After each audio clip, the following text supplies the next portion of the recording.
Welcome to West Virginia and Common Voice. Inside my show, I have a lot of series that go on. We do podcast collide to help other podcasters get their name across in certain areas. Um, I have the Unfiltered series where we just get rambunctious and we cuss and just do whatever we want. We have a series that is near and dear to me because it's not that I'm a sensitive person or anything, but I have a series called the Love Series. And the Love Series is one of these series where we embrace and we talk about things in a matter that doesn't have to bring sex into it. Sex is an amazing thing for whatever reason because it's part of the chemistry that you have when you're in a relationship. But that is not what I like to do with the Love Series. The Love Series, I like to talk about the things that we don't talk about. Um, and one thing that happened to me, and I have a special guest with me, Michelle, from my comeback podcast to help me with this.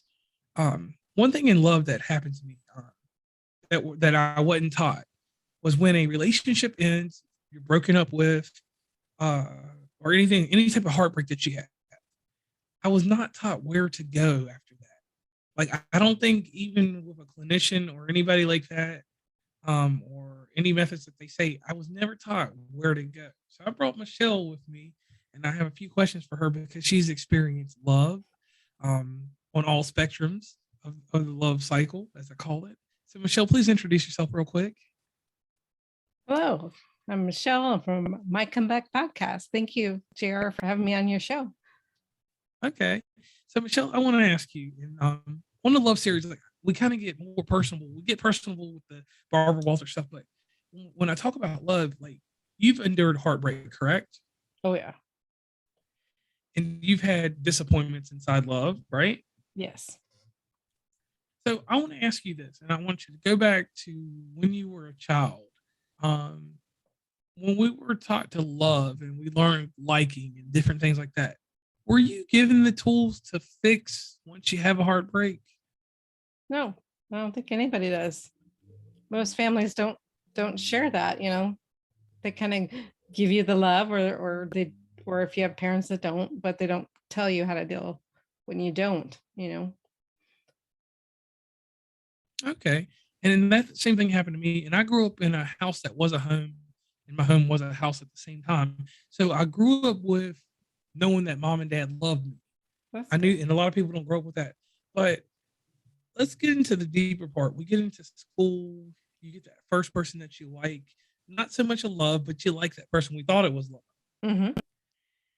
So, Michelle, the first person that you like that broke your heart, we don't need to know their name or anything like that. How did you fix that after y'all broke up? Well, this is the weird thing about me and my mom, this is probably why she calls me boy crazy, is I like a lot of girls aren't into boys until they're, in junior high, high school. I like boys like in elementary school. I had crushes on them way back then.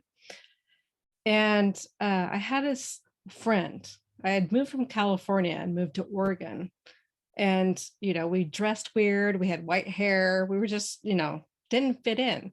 And we, at the same time, same age, same grade, both from California. And we kind of became friends. At first grade, you don't know boy girl thing necessarily, but I just kind of had a crush on him.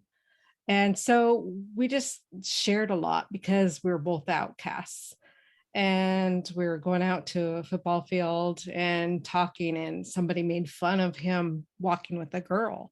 So to prove his manhood, he punched me in the arm. Well, I kicked him in the balls. Because I was like mad. And that, first grade, that breaks your heart. This guy that you have a crush on punches you in the arm to try to show guys that they didn't like you. That's how I dealt it with way back when. So if you're saying my first one, that was my first one. That probably wasn't a good way to handle it. But the story goes is that this person has become my friend. I mean, there's a long story for this particular instance, but we've been lifelong friends. So it's kind of been a on again, off again heartbreak with him. So it's a pretty good story. Okay, so on that one, I definitely want to hear that on your show. If you ever decide to break that one out of the vault. So you experienced it, but the key thing that I got from what you just told me was that at some point y'all made up to a certain level, and you dissolved your heavier feelings for this person. You always kept a feeling, but you dissolved it a little bit. It got into some acid, and some of it went away. Correct? Yeah, well, kicking in the balls pretty helped, but then he moved away. That kind of helped, and then he moved back. So, you know, out of sight, out of mind helped a lot. And then, we were the same person, but so many years had passed, we realized we weren't, but we both remembered. That was the funny thing, is that me kick him in the balls, we're junior high, almost high school, and he still remembered it. So that was funny. But Okay. yeah, we became good friends. And still, if you actually really love somebody, I think that even if they break your heart, you still always love them. And Yeah. so you just kind of distance yourself and love them from afar. I think that's how I deal with it in Okay. that case. So in that case, you went somewhere because he went somewhere. Hmm. So I'll go a little deeper. I'll share my story. So I started dating. I had my first girlfriend in the fourth grade. I I'm Oh, so not the you're like ladies' man me. or nothing like that. Yeah. So it was this girl was named Carla, and her mom was a teacher at the school, and her mom taught economics, and I'm good with money. I'm pretty thrifty. But anyway, we dated, and my first where do you go goes like this. We ended up going to two different middle schools. So we were rivals. At first we were together, and then we were rivals. So that's where my first where do you go. I didn't know what to do. We never broke up officially. She's still technically my girlfriend. Don't get me, Stacy. Oh, But Stacy, you're in or anybody else trouble. that's so she just went her way, and I seen her later when I was in sixth or seventh grade. But I had a persona then. I was somebody more than what I was back then. As I say, I was a minor character then, and then I became a mid major. So like Boise State, and anyway, I just I had forgot about her, and she told me that I broke her heart, and I was like, whatever. We were at the skating rink, and I was cool. I had just got my new pair of Reeboks then. I had my Blu-rays on then, That's where it and I just started. was yeah. So There basically, we I go, just kind friends. of That's went his off. first love, is Reeboks.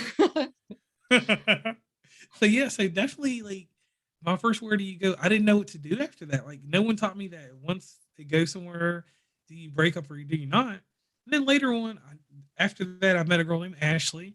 Me and Ashley dated, and I'm gonna give a little spiel on this one. We dated six when I was in fifth grade, so we dated sixth, seventh, eighth. I've always been a long time person. If we're gonna fall in love or date, I'm gonna date you through anything. So I already had that game plan. I wasn't a player. So I dated her until she went to high school. Mhm. And when she went to high school, she broke up with me because I wasn't the high schooler. I was in middle school. I was a grade underneath her. So she broke up with me, and that's where all this where do you go started for me. So I'm giving away my my insides here, guys. So bear with me. Me and her dated and did everything. I mean, I my first paycheck, my little soccer referee paycheck, I took her out to the all night movie. We and our parents, I don't know, we things were different when we were younger. We went to the all night movie and the all night skate, and I had so many memories with her. It was almost like the relationships I have now, I had back then that early. Because, you know, I don't know how the free love or whatever it was when we were teenagers or even middle schoolers, they just allowed us to do whatever, basically. So my eighth grade year, I didn't date anybody. I didn't know where to go. No one taught me how to fix myself after all that time because I had basically been in a middle school marriage, which sounds crazy. So So you're my a question to little you is, Casanova. I'd say so to a degree, but I just like I didn't know what to do, so I sat in it and I just got better at the sports I was playing. And I just didn't have a girlfriend. I just until middle of ninth grade year, and even that went flat because I still didn't know where to go. It wasn't until my 11th grade year of high school that I got things correct. I mean, I wasn't a womanizer or nothing, but I dated and then it just fell flat. So my question to you, Michelle, what happened in high school with you? Where was your where do you go moment? Mm. In high school. You mean like what kind of, did I have a relationship with somebody that was another breakup that I had to deal with? Is Yes, that what you're yes, yes, asking? yes. Mhm. Ooh, well, I dated guys off and on through high school, but there's another one where I think both me and this other guy had a crush on each other.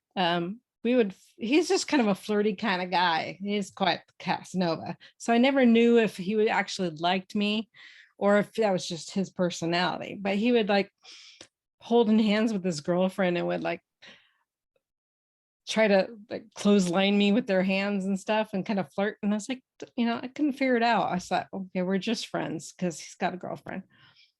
And later on, he's about to graduate and he asked me out, come to find out. And he's like this guy that I never thought, I was kind of like in the middle. I wasn't popular, but I wasn't not popular. And he was, he had Letterman jacket, the whole thing, right? So I didn't think that he liked me. Come to find out, he did. And I asked him, it's like, why didn't you ever ask me out? And he said because he was shy with me, which was weird. So we go out, we finally get to go out. I'm like, oh, and then he, of course, is going off to college, right? So, we haven't really said we're boyfriend or girlfriend, but we had dates and things. And then he comes back for the holidays and comes and stops by. And we're all, he's going to go out with his friends and then come back for me. We're going to go on a date. So I said, okay, we'll meet up later. So I was bored sitting down, by myself on a Friday or Saturday night. I decided to go to this dance, right? Mm-hmm. And go to find out he's there with another girl.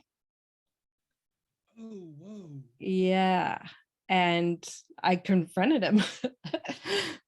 I said, what's going on? And you're just a mark one up for old, insert his name there. Am I just that to him? And it was a scene. And yeah, it was not a good scene. And so we were very uncomfortable with each other from then on. We had mutual friends, so occasionally we'd see each other and the friends would play tricks on us, like, well, his friends would play tricks on him, like slide the bolt on the door and lock while he's not looking, so that when they're finally leaving and he's nervous, he's wanting to leave, he pulls it and like rips the door off. They're playing tricks on us, which made me laugh. That he they were doing these things.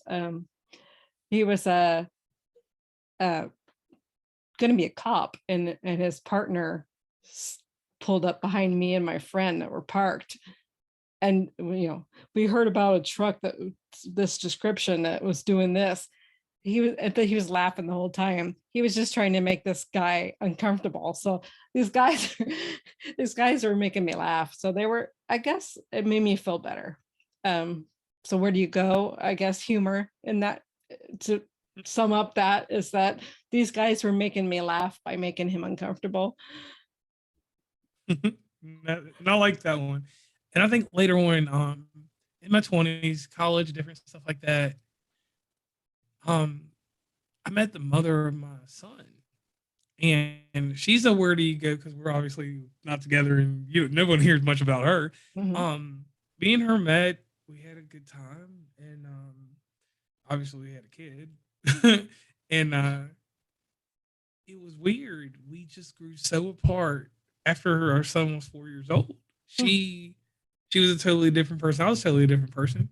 And not to spill too much tea, but things happened and she met somebody and she went about her business. Well, this was the first time that I was single. And I'm telling this, and this is from my perspective.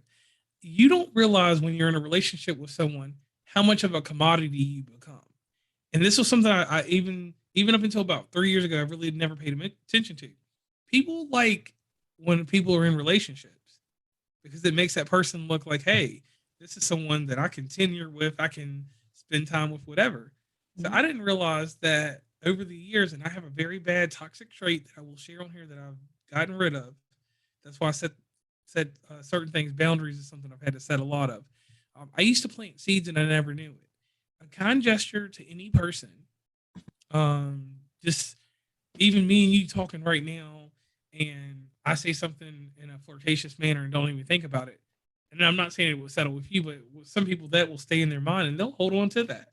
Mhm. That could even be the case with Stacy. I'll admit that I said something slick to her one time, not anything bad that would break up my house or anything, but it stayed with her, and here we are today. So anyway, me and baby's mama, well, I'll call her by her name, Cassie. Cassie and I drifted apart, and then I was single again, and I didn't know what to do because I was in Yeah. internet dating. It was a different setting for me, and I was hurt because I was ready to settle down for the rest of my life. Yeah. I had thought I chose the right person. I didn't marry her, but living out of You have wedlock, whatever you kids. want to say. Yeah. Yeah. So we had the child, and I thought everything was straight, and it didn't work out. So that's where this "Where Do You Go" really goes for me. Like I didn't know where to go, so I throw in this R&B song called "Where Do You Go" by Babyface. It's a great song. Hopefully, you get to listen to it one day.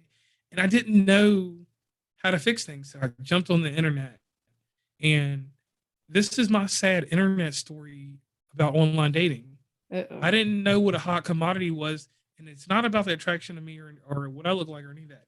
But as soon as I put my profile on the dating site, I worked as a certified nursing assistant at this for a few years, and obviously that's a female dominated job, so I met a lot of people, and I was always nice to people. If you needed to ride somewhere, I'd give you a ride. I'm the type of person that I try to make everybody feel safe with me. I don't want you to think that I'm gonna do anything to disrupt the friendship or what we have going on right now. So anyway, long story short, I'm on this dating site, and I don't know if it was Meet Me or one of the other ones, but as soon as I hit, I'm talking about it was 11 o'clock, by 11:05, boom, boom, boom, boom, boom, just like it happens for you Wow. when you're online dating.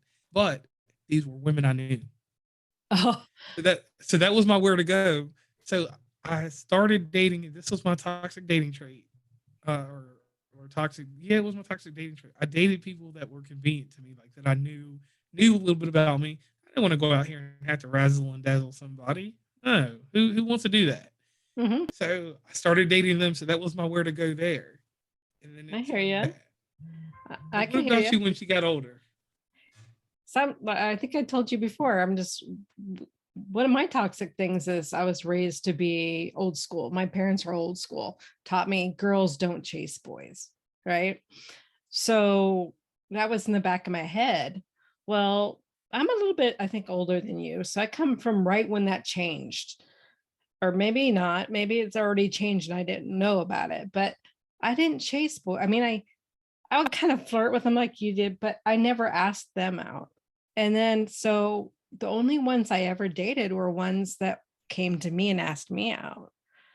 So that kind of limited who I went out with. So whoever's brave. Well, sometimes the people that are the bravest that will ask somebody out are the best people. So yeah, that causes a lot of problems for me. I noticed that a lot of girls were getting the guys that I liked, but I didn't know why. And that's one thing I learned is that they were they didn't worry about it. They were shameless. They would ask them out. They would chase them, and my parents would shame me for being a boy chaser. So I had that going on. So yeah, I some people deal with breakups by going into another relationship. Well, when you're waiting for somebody else to ask you out, that doesn't happen. And on dating sites, the same thing. I'll shop. I'll do like the wind shopping, where I'll look at their pictures, but I won't like message them first. So I'm trying to overcome it because I know it seems like it's switched. Maybe in my parents' days it was the guy that took the lead, and it seems like more like you just said. It seems like girls take the lead more, and maybe that's something I need to work on. Yeah. Okay, I got you on that. So you're where to go Sorry, happened went to on you a later on tangent. in life. Yeah, but so I get it. So you're where to go later happened that you didn't know where to go because you weren't in the new school of thought, Yeah. basically.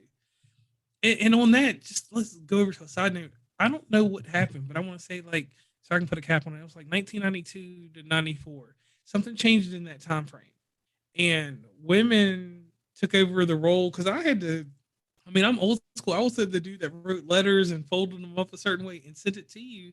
I was lover boy. I wrote poems about you. And then by the time I was in high school, which I would have been in high school in 2000, I didn't have to. Lover boy was not what anybody wanted. They just Mm-hmm. wanted this tougher exterior, like this dude that's just like, oh, you're going to ask me out, so we'll go out, but you're paying for it, or something crazy like that. And you know, Mm-hmm. like we're in a generation. I'm from a generation where it doesn't matter who pays for whatever, but I'm going to ask you out, and I work the formalities out, and we have a great date. That's how I was raised. Mm-hmm. So that's one thing I will say to you that I do agree is everything's weird now, like with that. Yeah.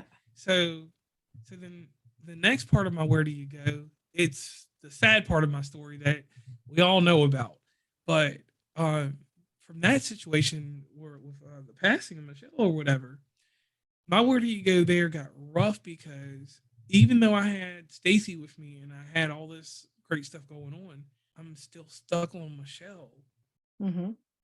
over, you know, because it's been since 2019 till now, so it's been almost 3 years.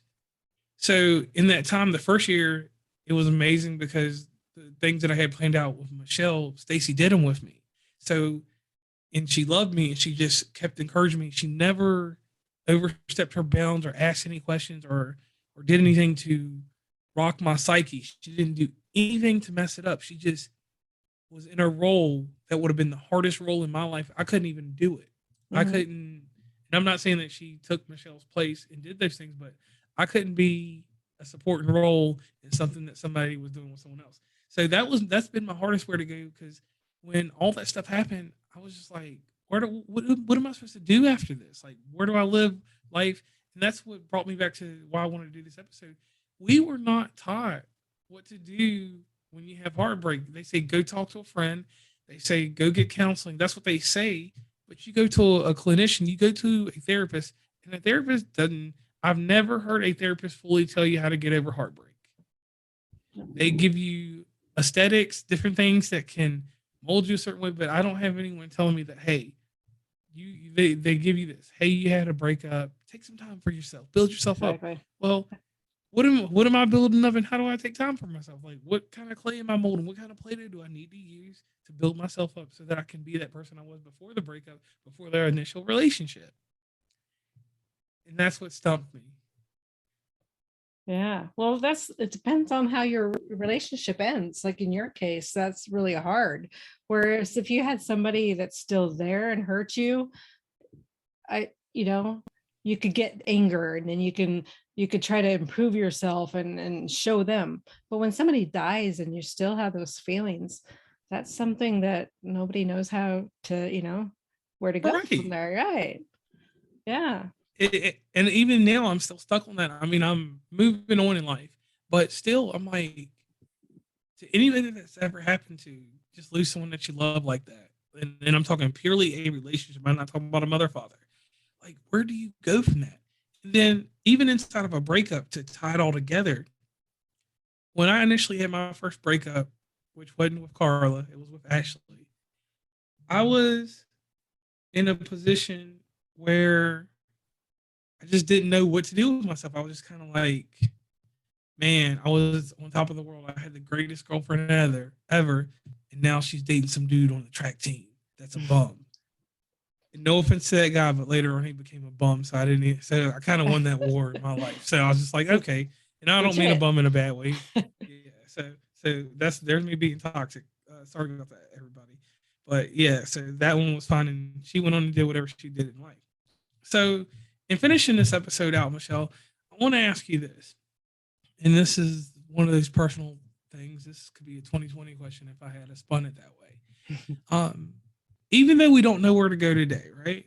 Mm-hmm. Because I still don't know where to go. You don't know where to go. We're just trying to figure things out. Um, what has been like the most helpful thing, like in today's age with you, like the Michelle that's here right now?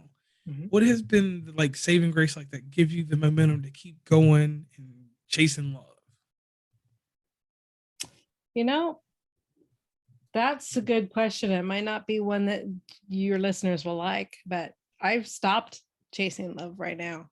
I decided to take a break because this, like I said earlier in the show, I've kind of liked boys from an early age, and I don't know, kind of like that Eat, Pray, Love, Elizabeth Gilbert, where she's just always went from one to the other and always had boys in her life. I was similar, and I decided in my comeback for other reasons that I'm going to take a break from love, and I'm going to work on myself.